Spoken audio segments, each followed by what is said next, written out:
We have with us today Gautham Menon. It's a pleasure to have you. Thank you. You have been part of the Bangalore International Film Festival today. What is your outlook on the whole thing? How was it organized? What was it all about? And you've been coming here for the film festival. This is my first for the film festival. It went well. It was organized well, and as far as my little thing was concerned, it went off really well. My session went off. It was a master class. I was in conversation with Shubhra Gupta, and that went really well. Yeah. And you've been part of many film festivals. Could you tell me, you've taken a look at their schedule as well. How interesting is it? Definitely interesting. I like the whole idea of the festival itself, but strangely not been really a big part of most festivals. I did the Goa Film Festival, the India, IFFI I did this year. Last year that was nice. I was role reversal. I was in conversation with Mani sir. It was a masterclass by him, and I love doing that. The Chennai International Film Festival a couple of times when a little earlier, but not recently. I think my work and my films are sort of taken over as far as time is concerned, so really haven't had the time to. But I do plan to be a part of these festivals a lot more. Yeah. No, I like the whole like the film bazaar in Goa was really exciting, and you could get to meet a lot of people, and the conversation was only about films and cinema and investment and what stories you have and content and all that, and not just the bazaar. I'm saying, just being in that space with like-minded people who are only passionate about film was nice, and I see that here also. I don't know about the film fraternity representation so much here, but there was a young crowd that really. Oh, okay. Maybe I should have said that then. No, but the young crowd, students and people aspiring to be filmmakers, I saw a whole number of those students and young people like that, and I interacted with them even after the master class. Lots of interesting questions, and I think very strictly organized, so not too many questions were also, I think I must have done about 15, I think, but there were a lot more hands raised, and unfortunately I think time and everything, so yeah. Okay, I'll go backwards from a more lighter thing to a more serious thing, if you don't mind. We are starting off with women's everything's coming right around the corner, and the way you have, through your films, the way you have represented or portrayed women characters have been very interesting. In a way, they're strong. It's not like a blink and you miss it kind of role. They're all very strong. And where is your thought process coming from when you're writing a story which also involves women? See, the problem is, I think these questions are asked because in most films that's not there. Yeah, it is good. But I don't, there's no other way we do it. For me, yes, there is a superstar or a big actor, hero who comes in. But my scripts have also not been designed to bring them in or, get them going in that way. I write a script and then we bring the actor into it. And so there's equal importance, which is not even something big to say today, for the woman also. Films like Kaka Kaka, where we are in the middle of a police procedural serial killer investigation, there is a personal story to the police officer. And if you look at a lot of good films, it's not just about the story. There's a lot of, I try and create a lot of characterization for the character, for personality to the character. Try and bring a personal side. I could have just stuck to him investigating police procedural, going about his work, but I wanted to talk to the audience also about what this guy is made of. What is he? What is his interest? Who does he talk to? And why did he like this woman that he met? So in that sense, the girl becomes really important also, right? And she also takes the story forward as far as he's concerned. So there's no two ways about it. I don't really even give it that much importance because there's no other way we write, I think, and most filmmakers do that, I think. And today, that's hugely changed, right? I mean, there are 3-4 films in a year, the big actor films where the girls will come and blink and miss roles. But I haven't seen those films, so yeah. Okay, and what about behind the scenes? I heard Rita is part of your film. Yeah, I've been meaning to work with her for quite some time. Behind the camera, backstage, are there more women in the film setup these days? Yeah, we've always. Is it like, okay, it's not I mean, it has to be okay, but then is it okay for them as well? Is it as easy as it's supposed to? See, we didn't force any women to come out to sets and work with us, but there are a whole lot of girls who finish, from colleges in Chennai and even outside. I've had people even working with me from here, and from my first film onwards, there have been a lot of women assistants, a lot of women on the production side, costume department, costume designers themselves, on the art side. In fact, in every department, there have been women working and who've been running the show also. And I love that. There are no two ways about it, actually. Yeah. Issues that crop up. I mean, it is a big deal. Hema committee was there in Kerala, and here also you have a committee as such to protect women's rights on the set. It becomes. I mean, it's not like it's a new thing. It's not like it's non-existent in any other field. It is there everywhere, but maybe not streamlined as much in the film industry. How have you come across any kind of... See, one-off instances because of which this committee was formed. I'm sure me saying one-off itself might be, speculated, but I'm just saying these are definitely one-off instances. I don't think it exists on a larger level. There's no any other way that we look at women, who are working with us, and they're all big part of the team, and they're just like, almost like attached to us, so to speak. We don't look at them differently also, because you're asking this question, I feel very awkward even to answer, but we've never thought of them as objects, or we've never meant to objectify them or anything like that.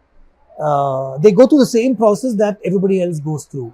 If I've been through a certain process, the woman on the team also goes through the same process. If we stay in a certain place, they also stay in the same place, and they looked at and treated equally like how we are treated. That's all I'm saying. So it should be, and that's how it is. That's how we've worked. And on the film sets that I worked on, even with other directors, and even the film that I worked as assistant director on, that there were always women in control, and they were always. I mean, they run the show, so it's the men who actually have to figure out how they're going to be treated actually. And even on my sets, that's how it is. There's a woman who runs the show. Yeah. That's interesting. And do they do it better? That's why they're there, right? Yeah. That's why we leave it to a woman to run the show. Yeah. Okay. When you come to your films now, you have two coming up. One in Tamil, one in Malayalam. The Malayalam film is released. Yeah. Yeah. And you have Vikram Star. I have the Vikram film called Dhruva Nakshatram releasing very soon. Yes.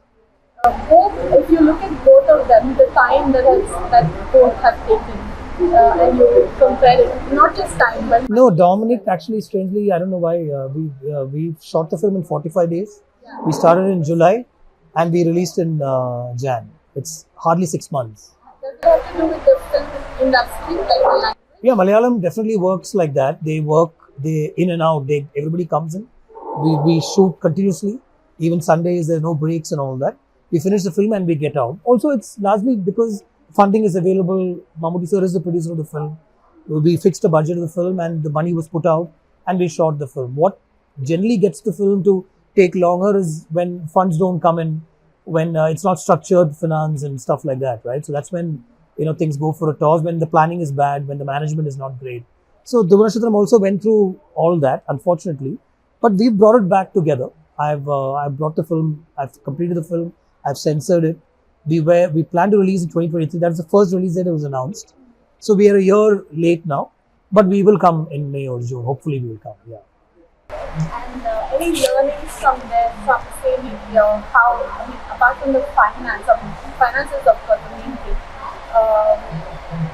what kind of streamlining do you think Tamil film industry, or for that matter Telugu or Kannada or even Bollywood needs to? No, I think it's all about structured funding for the film, great planning, and like we spoke about the Malayalam film, in and out, get into the film, finish it and put it out. Unfortunately, there was also COVID in between, the pandemic, and we had to wait. The film was almost done and then we had to wait for almost 2 years to pick up shoot again, and in 2023 we finished the shoot of the film and then we tried for a release, but there were some legal issues that kind of stopped the release. We've sorted that out now and hopefully we'll see a release very soon. It's a learning. Everything is a learning. Everything, every day, every minute is a learning about something or the other, and it's a huge process. I probably will not make the same mistakes again. You should also probably tell us what not to make, not me, but filmmakers. What are the things to keep in mind when you are approaching or a subject? Any No, it's what I said. I think even this, there was a plan. We went about it. It's not like we went to sets without a script or anything. Everything was there. It's just the funding didn't come in when we wanted. We had to go back a couple of times. And then that could happen. And see, there are forces of nature also that can, like actually COVID happened for us. And there are many films that got stuck because of COVID. A lot of people's lives are disrupted because of that. But we climb over that. We climb around that and we work, right? So that's what we did too. There is a process, there was a plan, but somehow I think the management was not really, hands-on.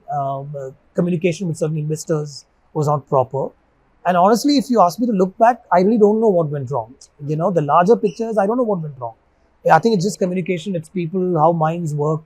People had an issue with a few things, and then it was in court, and then we had to overcome that. And once it goes to court, it takes time, right? The credibility goes for a toss. We're still dependent on the digital release and satellite and all that. So once we've sort of overcome all that, we've ridden over all that, now we're all set to release. So I think, and these days I think everybody is very aware of these things. Yeah. You're also, you are an actor as well. Any thought process that goes into what you choose to act in, or you just like?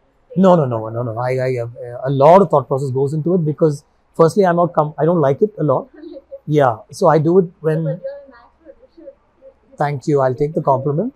But I do it when there is a director that I want to work with or a production house that has called me and I don't want to say no to them. The money should be good, obviously, because I'm spending. You are now using that fund. No, that's all done with. That's all done with. The film is ready for release. I'm just saying I'm spending time doing something that I'm not really looking forward to, or that's not what I'm conditioned to do. Right? I don't leave home thinking, okay, today I'm going to act in a film. So when I'm doing that, I obviously think there should be money that comes in for that. And it's also sometimes, big directors learning, figuring out what their style of work is like, being with somebody else's sets. Finally, it's the comfort zone that I try and create for myself. If I'm asked to do certain things in the character before I sign, I straight away say no, which I don't like, I'm saying, which I don't feel comfortable about. Because I don't like to be in that space. I just like to Dragon, for example. Ashwath called me himself and said, I want you to be part of my film. There's this character, he's the vice president of this HR software firm, and the hero works with him, and there are these moments and all that. I said, Ashwath, are you really sure? He said, yes, I want you in the film. I've cast Mishkin in a very big role, and I want you also in this. So for Ashwath, I did that, and it's produced by AGS, very reputed production house, so your money will also come. The experience also was good. Suddenly he came up with this, I want you to dance in this song sequence. So I said, give me some rehearsal time and all that. And we figured that out, and that also went off well. Now, if Ashwath had said this, you're playing something that was not in my comfort zone, I wouldn't have done that, is what I'm trying to tell you. Yeah. So you choose that. Yeah. What does Gautham Menon do when he's not into doing something with film? Probably something like this. Something like this. I travel, I meet people, I read, I drive, I ride. I travel a lot. Yeah, and no, bike riding. I said no to a film because I was asked to ride a horse in the film, and I was not. I'm sure I wouldn't be able to do it really well. So I said no. So when he said horse riding, I was reminded of that. I have bikes. I ride my bike. I read, I write, I try to write, I try to take the next story forward. I love to meet people, I love to interact with people, and everything inspires me some way or the other to make another film. So it's still connected with that. And of course, as family, I have my boys. I try and spend a lot of time with them. I figure out what they're doing and all that stuff. What are they doing? Are they inclined to moving towards? No. As of now, no. They're into their own, they're all sportsmen. So, yeah. Alright. And about Bangalore, your association with Bangalore, you said you've been coming here quite often from before. Yeah. Tell us about it. Off late only with this film festival and then a couple of investor meetings, and I had an interaction with a writer. Mostly it's day. I come probably late night, sit, figure out work during the day, and leave on the last flight out from here. But Chennai Bangalore is also a nice drive. So sometimes I drive in, meet a few people and I leave. But I've come here from the time I was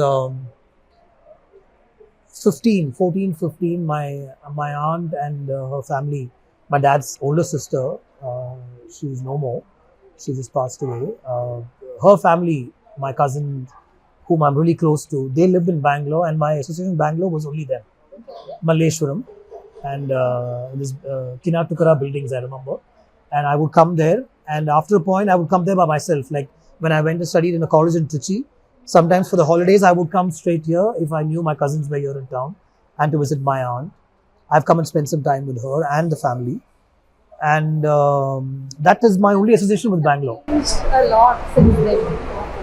Do you get a chance to go around? Yeah, I went back to Malaysia even recently. There's this, yeah, I think most of the places, of course, a lot has changed. There's this tiffin room where we went and ate. CTR, yeah, it was really, really good food. Bende dosas and all that. So, love that. But otherwise, my wife's family also lived here in Bangalore. So I used to come with her before we got married to spend some time here. On the pretext of meeting them, we'd come and spend time here.